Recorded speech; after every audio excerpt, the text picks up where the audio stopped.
Hola, le habla Esteban Porras de Enfoque a la Familia, en donde ayudamos a las familias a mejorar a través de capacitación y educación en línea. Estamos pronto a ver lo mejor de las mejores entrevistas de este año. Sí, ustedes vieron más de 20 millones de veces los videos de Enfoque a la Familia en estos últimos meses y queremos agradecerles por acompañarnos una vez más. Las entrevistas es uno de los programas donde nosotros nos llenamos de la riqueza, de la sabiduría que tienen otras personas con las que hemos compartido. Y sabemos que estos van a ser de bendición para usted. Ustedes han compartido estos videos en ese WhatsApp de la familia y si usted es relativamente nuevo en este canal, le invitamos a suscribirse y bueno, si quiere ver los videos completos de estos segmentos que vamos a ver, vaya al enlace que está en la descripción de este video. Espero que disfruten estos videos.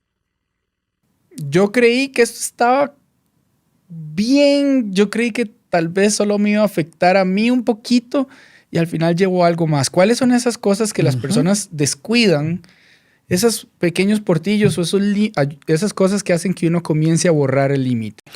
Bueno, cuando yo menosprecio lo que tengo, lo que hemos construido y lo menosprecio cuando comienzo a jugar con cosas peligrosas.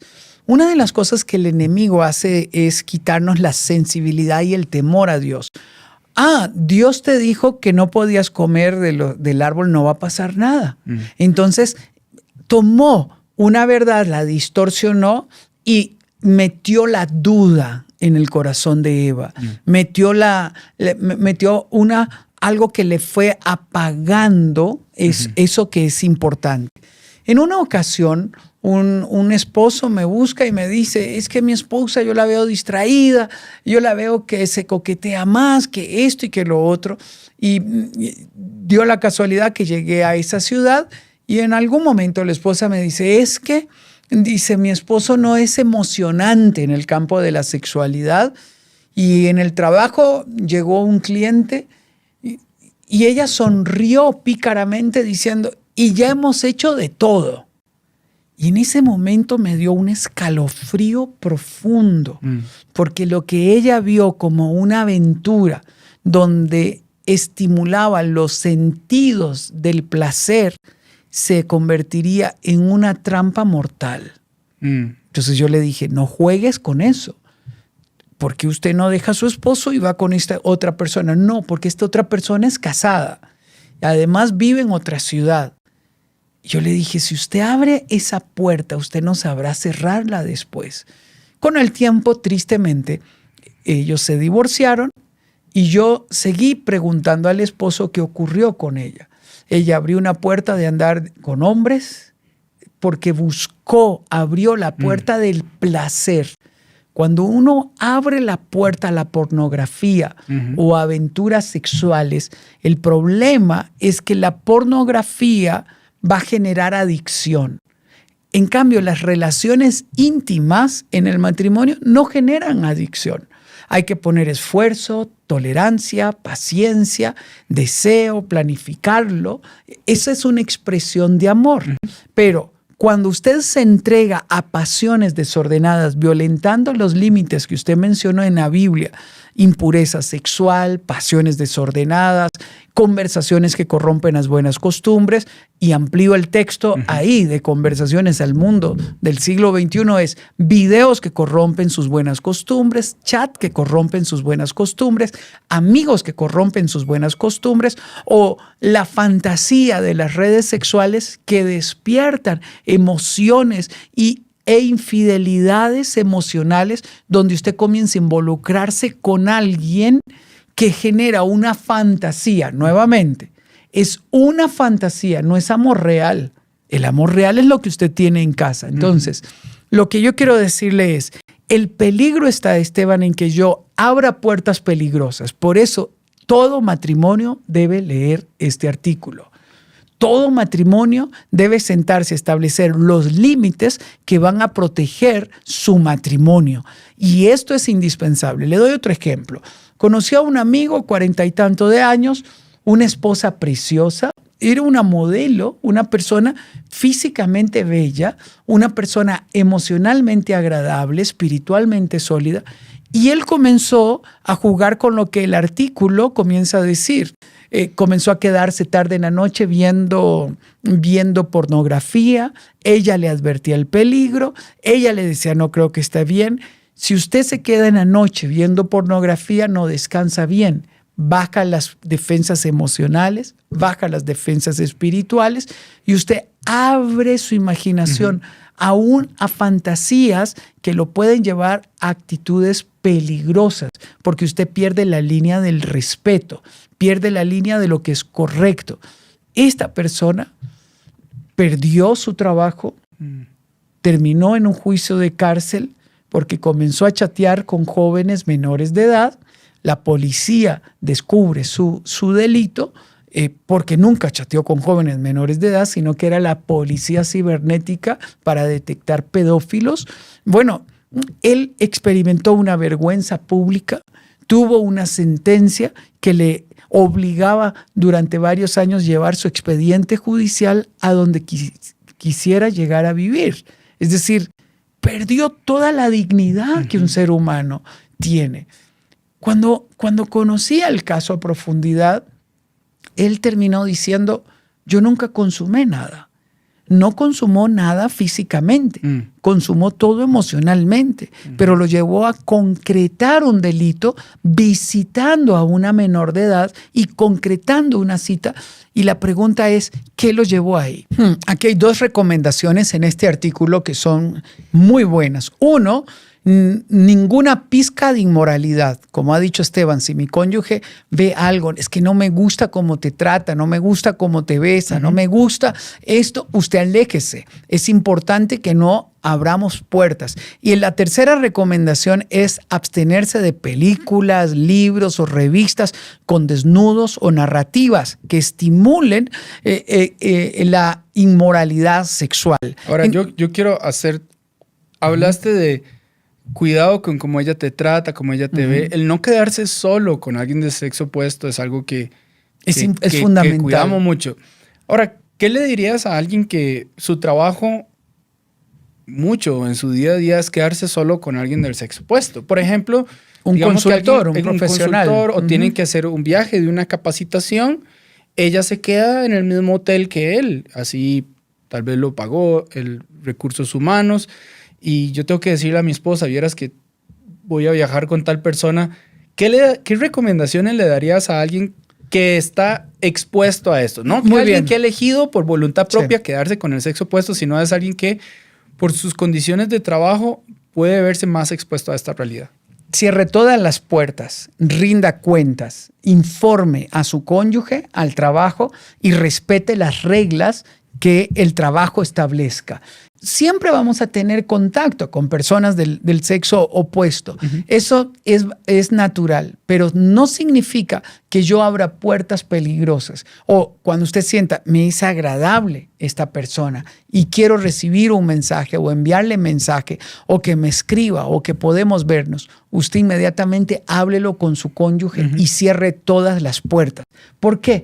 Porque si usted no reacciona en ese momento, usted está caminando primeramente en un ambiente inseguro. En segundo lugar, es una trampa mortal, donde aquello que parece inocente, casi deseable, donde no hay nada de malicia, puede comenzarlos a llevar a algo que les puede llevar a violentar las normas. Por ejemplo, conocí el caso de 2 matrimonios que tenían tanta amistad que andaban en ropa interior en la casa cuando iban de vacaciones.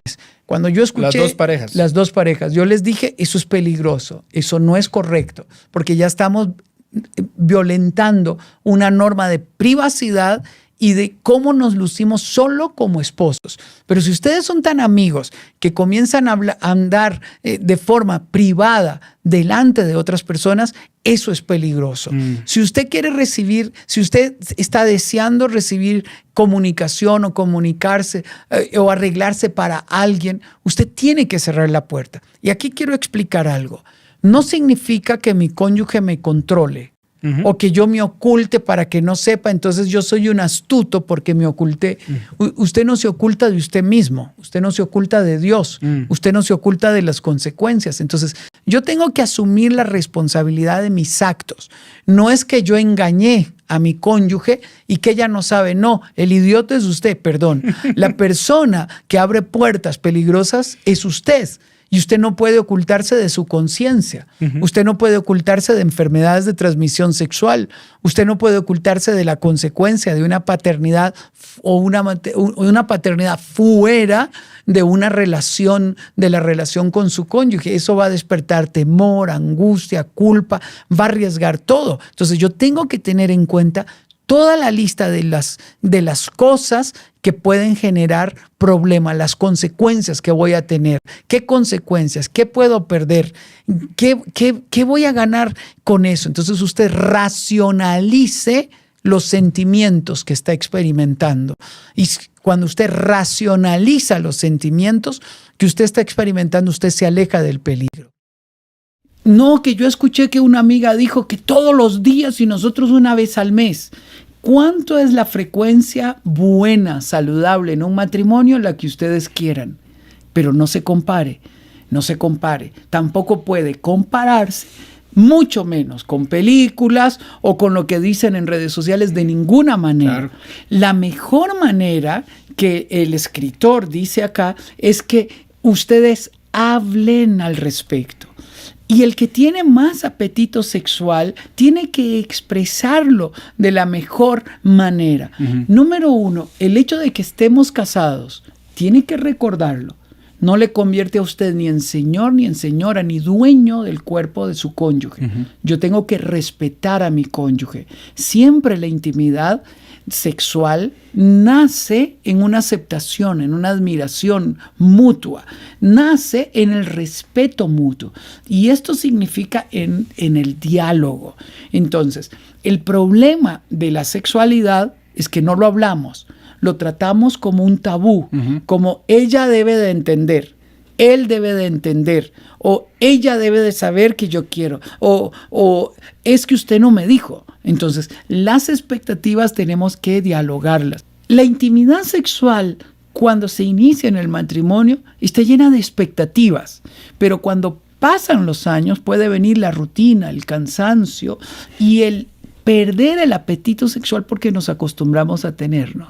Aquí uno tiene que detenerse para recobrar la ilusión, la alegría, y tiene que trabajarlo. Por eso siempre hemos dicho que el amor es una decisión.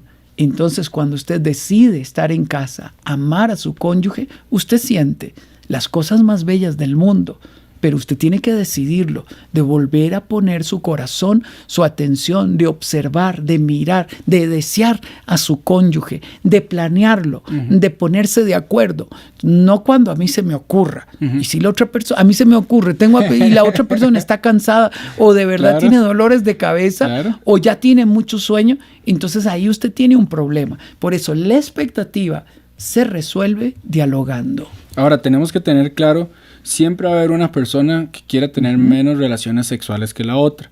Y la recomendación que nos dan acá es, la persona que tiene menos deseo sexual, sepa que enfocarse en el bien de la relación a veces significa elegir conectarse sexualmente. Y la persona que usualmente tiene más hambre sexual, esa es una persona que usualmente tiene que entender lo que la otra persona está atravesando. Puede ser que la otra persona esté atravesando una situación hormonal, puede haber una condición médica particular, o simplemente está cansada.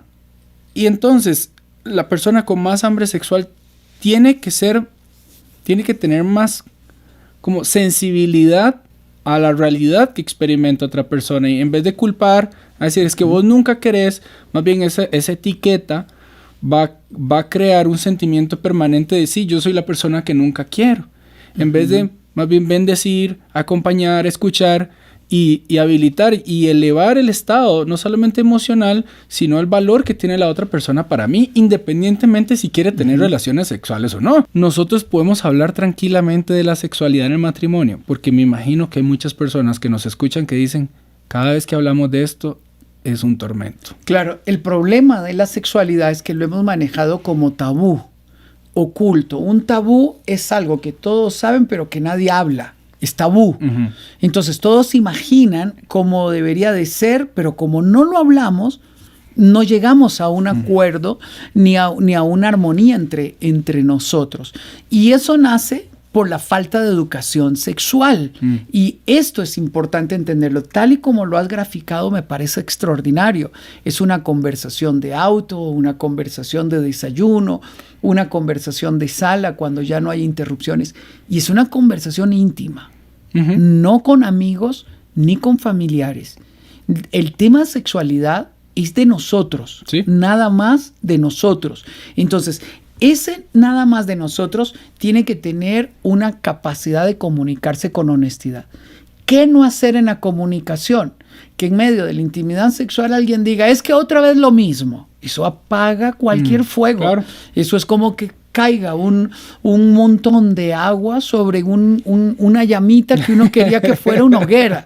No, Sí. eso no se dice. No es un momento para discutir un problema, no es un momento para reclamar, no es un momento para ir al pasado hablando de los errores, es un momento para disfrutar. Entonces, tal y como lo ha dicho Esteban, es importante que nosotros hablemos.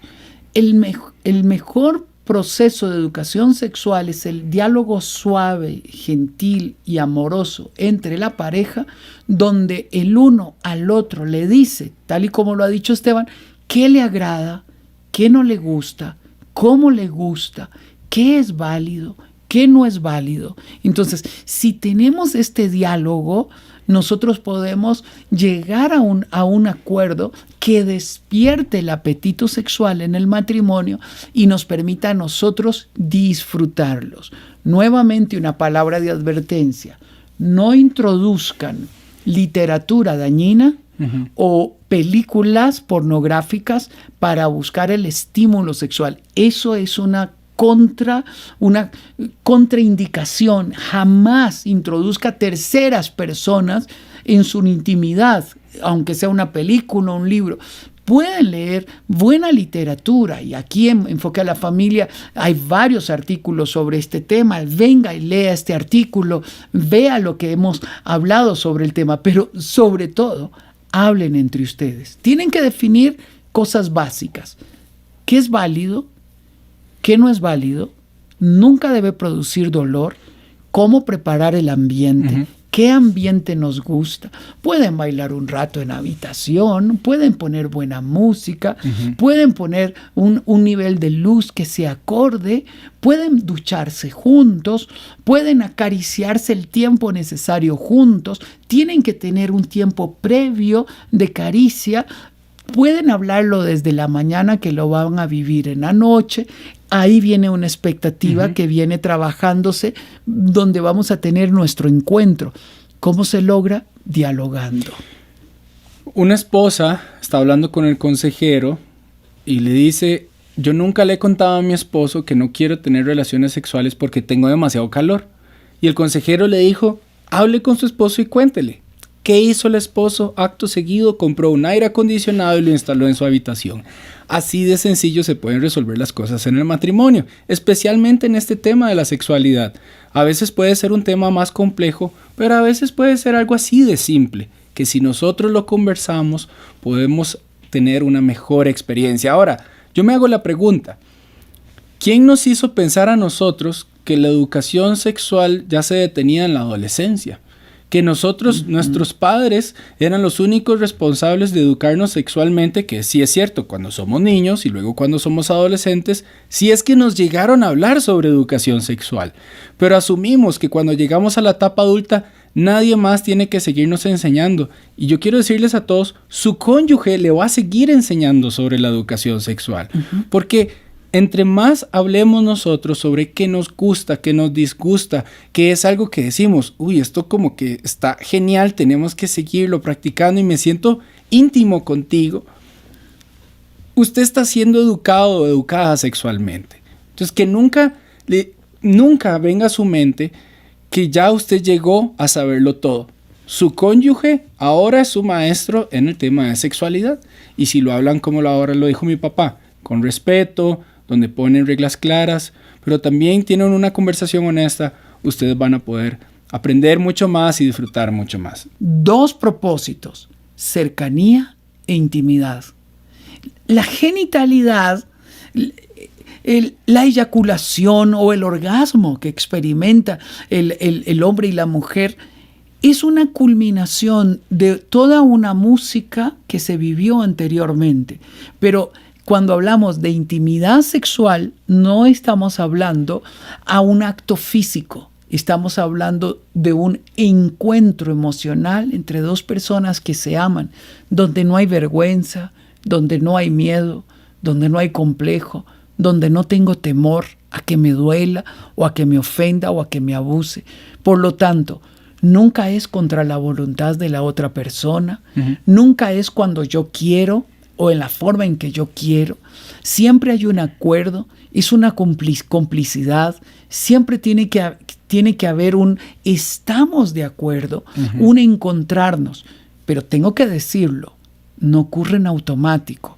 Tenemos que procurarlo, tenemos que desearlo, tenemos que tener la actitud correcta. Para empezar, no eres tan bueno como todos dicen que eres, ni tampoco eres tan malo como todos dicen que eres. Ahí por en el medio es donde estás tú haciendo lo que Dios te llamó a hacer. Los que te halagan y te aplauden y te echan flores, no te tragues eso tampoco. Pero también por el otro lado, no te comas toda esa amargura. Es un veneno que te va a destruir, ¿no? Tú conoces la verdad y esa verdad te hace libre de lo que están diciendo tus detractores. Entonces, vive en esa libertad. Permíteme hablarle al hijo de alguien que está siendo atacado y él se ha resentido, se ha alejado de la iglesia. No quiero volver a ver a esos que se llaman hermanos, me han herido, han hablado mal de mi papá. ¿Qué le dirías a un corazón herido de un hijo que hoy llora por la crítica que vive su padre o la misma familia? Bueno, lo primero que esa persona necesita saber es que no es culpa de ella. No es por tu culpa que están atacando a tus papás o diciendo... Eso va a pasar a cualquier persona que estamos en la vista pública, ¿no? Y lo segundo que le quiero decir a esa persona es que vas a estar bien. Viene un día que vas a estar bien. Ahorita entiendo tu dolor, lo he vivido. Entiendo tu pesadez, entiendo tu desilusión. Vamos a hablar de eso un momento, Sixto, porque es desilusionante. Cuando has creído en alguien y te desilusiona, ¿no? No alcanza el ancho de la fe que tú le tenías a esa persona. Y de repente te queda mal, y de repente es un escándalo, de repente es un bochorno, pero Dios sigue estando sentado sobre el trono. Él no ha abdicado el trono, Él sigue siendo el Señor de señores y en tu vida Él lo va a hacer. Al rato esa herida te va a sanar. En algunos casos necesitas buscar ayuda, no te puedes sanar solo. Necesitas buscar a un consejero, un profesional, alguien con quien hablar para que te sane bien esa herida, pero vas a estar bien. Wow.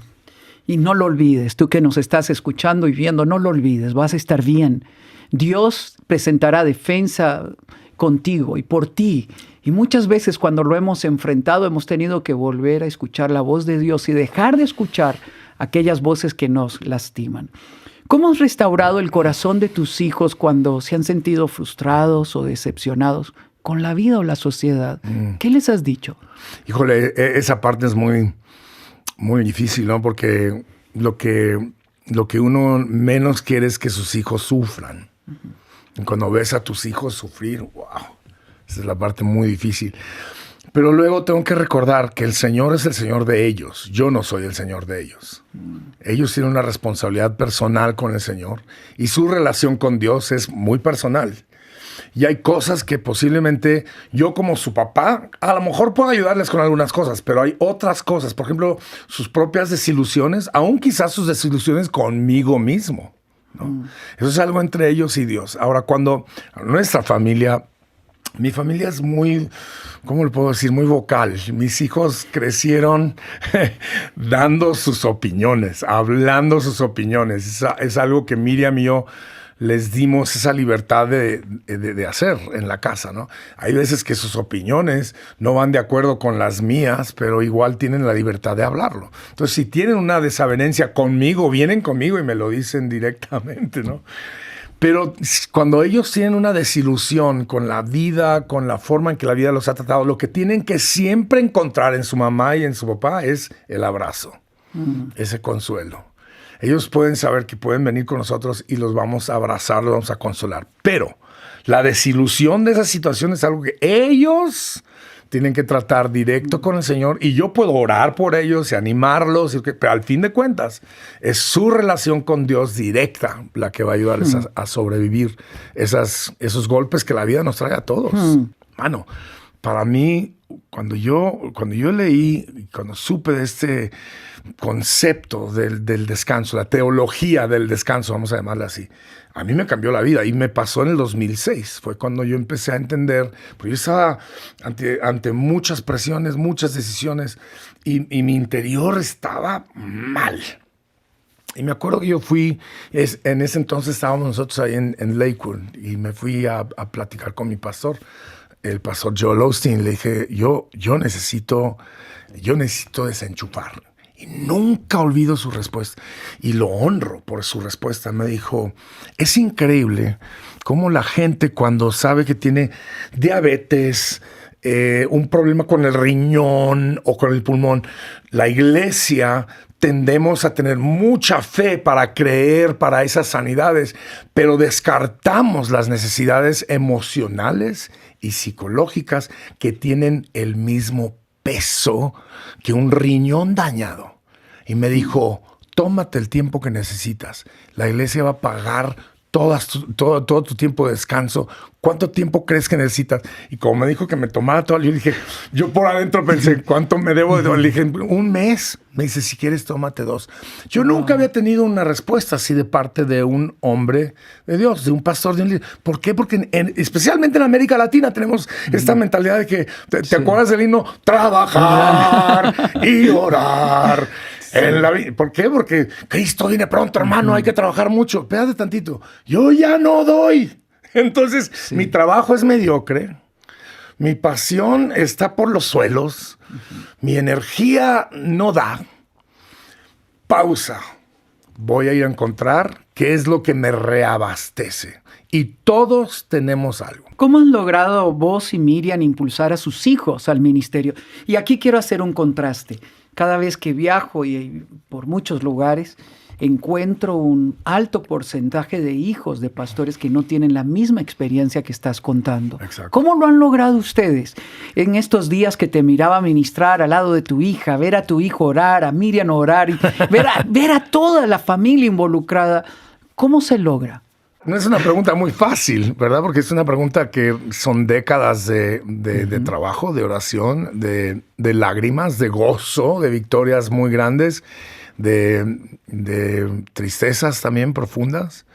Pero Miriam y yo siempre tuvimos el deseo de que nuestros hijos no sintieran de nuestra parte ningún tipo de presión para ser parte de el ministerio o en la iglesia. Entonces, ellos vivieron una vida donde ellos pudieron expresarse en su propia manera, en su propio estilo, en sus propias palabras. Uno de los errores, Sixto, que creo que hemos visto, seguro tú también lo has visto, que cometemos muchos líderes espirituales, es presionar a nuestros hijos. Les damos mucha presión sobre el qué dirán. No te debes de vestir así porque los hermanos de la iglesia van a decir no sé qué. No hagas eso porque los hermanos de la iglesia no. Y nosotros nunca tuvimos esa realidad. Nuestros hijos vivieron sus vidas, están viviendo sus vidas, se están expresando a su forma, a su manera. Pero qué gran gozo es cuando de repente me doy cuenta que mi hija es sumamente ungida por parte del Señor. Y qué gozo saber que es muy obvio que el manto de la adoración ha caído sobre los hombros de mi hija de una manera increíble. Ella está componiendo canciones extraordinarias. Ella ministra con un fuego profético. Entonces ha sido un gozo ver que ella tomó esa decisión.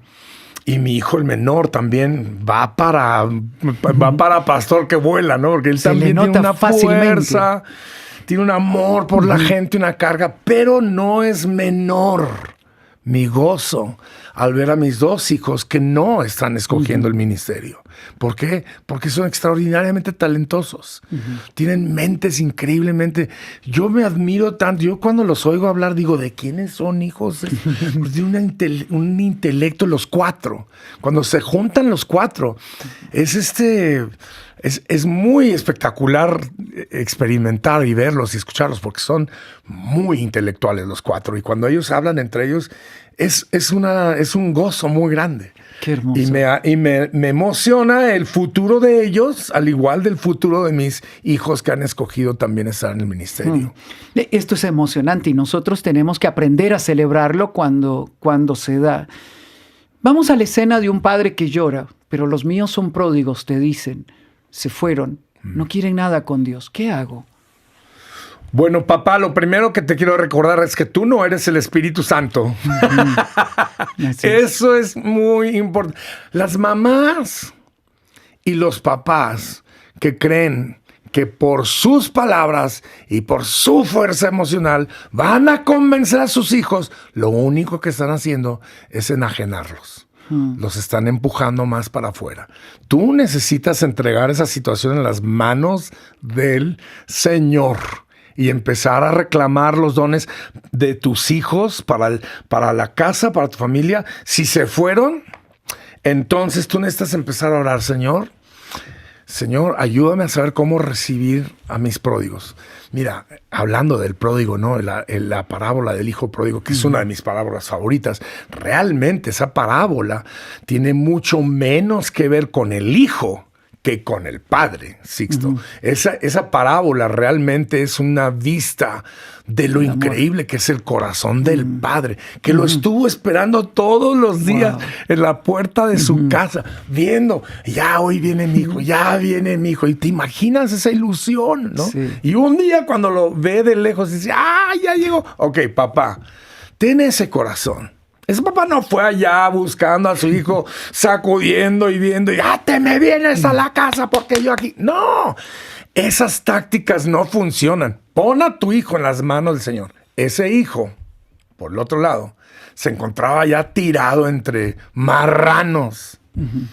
Y dijo, ¿qué estoy haciendo yo aquí? Si los sirvientes en la casa de mi papá comen mejor que yo, ¿qué ando yo haciendo aquí? Papás, oremos que tus hijos, donde quiera que estén, se sientan tan incómodos que regresen a la casa. Y cuando regresen, no los reproches.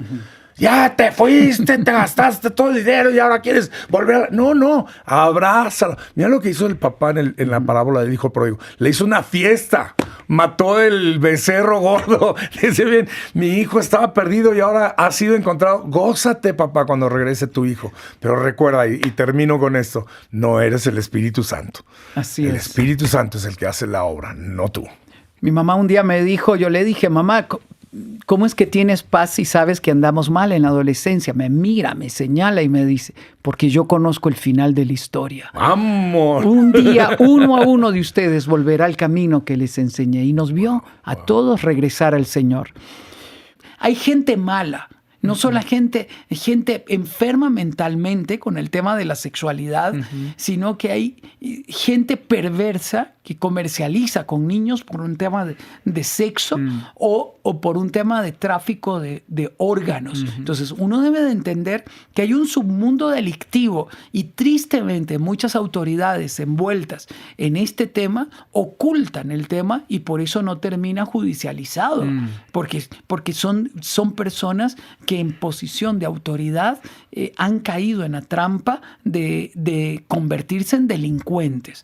Por eso es preocupante ver cómo se quiere hoy distorsionar el tema de la sexualidad para proclamar leyes que legitimen el tener acceso hacia los niños en el campo de la sexualidad, teniendo una educación sexual perversa, sexualizando a los niños desde temprana edad. O sea, eso es una agenda de mentes perversas y enfermas. Antes de comenzar a hablar a los padres de cuáles son todas esas medidas de protección, inclusive de cómo crear un hogar seguro en el que mi hijo pueda expresar sus preocupaciones y nunca ser percibido como que lo vamos a criticar o no le vamos a creer. Antes de hablar eso, me gustaría que hables a esas personas, creo que lo mencionaste, que dicen, es que yo no creo que a mi hijo le vayan a pasar cosas como esas. Cuando una mamá o un papá te dicen a vos, no, mi hijo o mi hija nunca haría esto. Mi hijo y mi hija nunca entrarían en pornografía. Mi hijo y mi hija nunca estarían haciendo algo malo en su colegio. ¿Qué le dirías a estos padres siendo que esto es una realidad muy fuerte? Y esta película, Sound of Freedom, le llaman en inglés, muestra una realidad muy fuerte en donde no necesariamente hubo algo por internet, pero sí hubo un descuido que acabas de decir. Uno no puede hacer ni esto, ni esto, ni esto. Pero, ¿qué le dirías al papá o a la mamá que piensa, no, mi hijo nunca va a hacer nada de estas cosas? En primer lugar, uno no debe de vivir con temor, porque el temor es algo que te roba energía, te roba salud, te roba seguridad, te roba la confianza. Tenemos que vivir en la confianza en Dios. Entonces, en ese sentido, el padre tiene razón de que yo no debo vivir en temor. En segundo lugar, debo de ser preventivo. A ver, uso un ejemplo personal. En un momento yo fui a hacer un negocio, no llevé a mi abogado porque me parecía sencillo, la otra parte llevó a su abogado y resultó casi una estafa. Cuando yo voy donde mi abogado me dice, usted no puede ir a hacer un negocio sin mi presencia. ¿Por qué? Porque el mundo ya no es blanco y negro como usted lo conoció cuando era joven. Esas son palabras fuertes. Claro, ya no es blanco y negro. Usted tiene que llevar su abogado siempre. ¿Por qué? Porque yo tengo que garantizar la protección de sus derechos. Y usted quedó desprotegido. Me dijo, no tengo nada contra qué ir, no sé cómo recuperar el dinero que está comprometido. Solo un milagro. Y efectivamente vivimos un milagro, wow. Pero solo Dios puede hacerlo. Eso significa que el mundo ha cambiado. Que aquel tiempo donde se daban la mano y todo era honesto, donde la palabra bastaba sin firmar un documento, terminó. Hoy vivimos en un mundo malo y tenemos que entenderlo.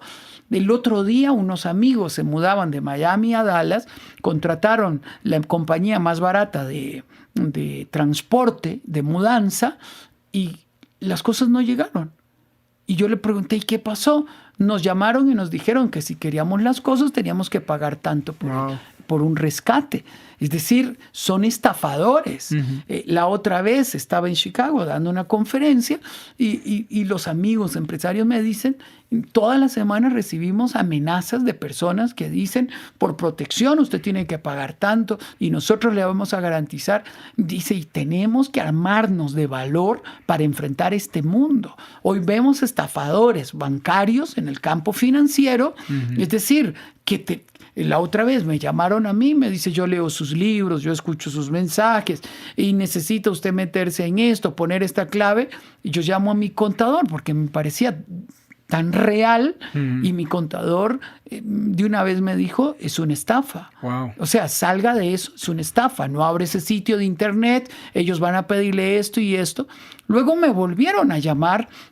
Y yo le dije, mire, ustedes son estafadores, esto y lo otro. Y dice, pero nosotros no pedimos datos personales. Es decir, lo ven tan legítimo que hasta lo justifican. ¿Por qué le cuento todo esto?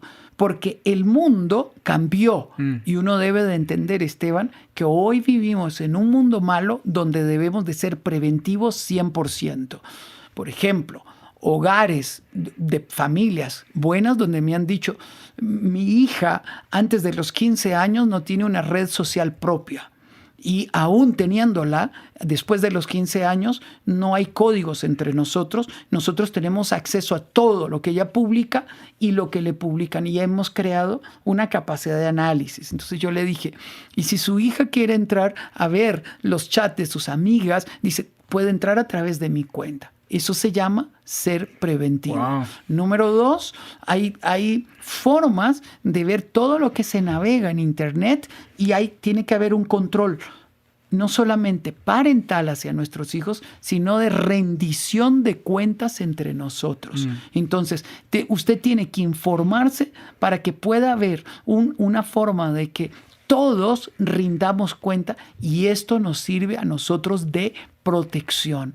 Porque usted no tiene que ocultarse para hacer algo malo. Ahora lo invade lo malo y seduce lo malo. Con los hijos, uno no puede poner como excusa, como papá, es que yo no tengo tiempo. Uno tiene que tener tiempo. Porque uno dice, uno daría todo por sus hijos, pero no daría 5 a 10 minutos para ver qué es lo que están navegando en internet. Uno tiene que tomar ese tiempo. Estas reglas son ahora que vivimos en casa. Mañana te tocará a ti establecerlas en tu propia vida. Cuando vayas a la universidad, cuando salgas a una gira, cuando te vayas a estudiar a otro país. Hoy te estoy ayudando a poner los fundamentos para que tengas éxito en todo lo que emprenda. Y el último punto es la rendición de cuentas. ¿A qué me refiero? A que periódicamente, puede ser una vez por semana, o cada 15 días, rindamos cuenta los unos con los otros. ¿Hemos tenido alguna lucha? ¿Hemos abierto alguna puerta peligrosa? ¿Hemos recibido alguna invitación que no nos edifica? ¿Estamos caminando en el camino correcto para llegar al destino indicado al que nos hemos fijado? Y usted tiene que estar listo para percibir las señales de peligro. ¿Algún miembro de la familia se oculta? ¿Estamos ocultando algo? ¿Estamos frecuentando lugares que no informamos a nadie? ¿Tenemos algún amigo secreto que no queremos decirle a nadie? ¿Hay alguien que nos está manipulando al punto de que nos amenaza diciéndole, yo le voy a decir a su papá, si usted no dice, usted tiene que decir, entre nosotros no hay secreto? Y nunca pienses que alguien puede manipularte con yo le voy a decir a tu papá, yo voy a creerte a ti y voy a estar cerca de ti. Y aunque te hayas equivocado, yo voy a estar contigo. Entonces nunca dejes que nadie te manipule con engaños o con amenazas para alejarte de la familia. Esto cierra el círculo. Estas conversaciones me han ministrado y me han enseñado muchísimo a mí en este último año, y espero que así haya sido también sobre su vida. Si usted quiere y sabe que este mensaje le puede ayudar a otras personas, compártalo con otra gente. Compártalo en el WhatsApp de la familia, en el chat del trabajo. Este es un tiempo del año en el que se presta para estar compartiendo este tipo de mensajes. Y si usted es nuevo en este canal, queremos darle la bienvenida, invitarle a suscribirse, también presionar el botón de la campanita para que le lleguen las notificaciones de cada video que vamos lanzando. Si ustedes quieren ver los videos completos, pueden ir al enlace que está en la descripción de este video y seleccionar el video de su preferencia. Nuevamente, gracias por estar con nosotros una vez más. Se despide Esteban Porras de Enfoque a la Familia, en donde ayudamos a las familias a mejorar.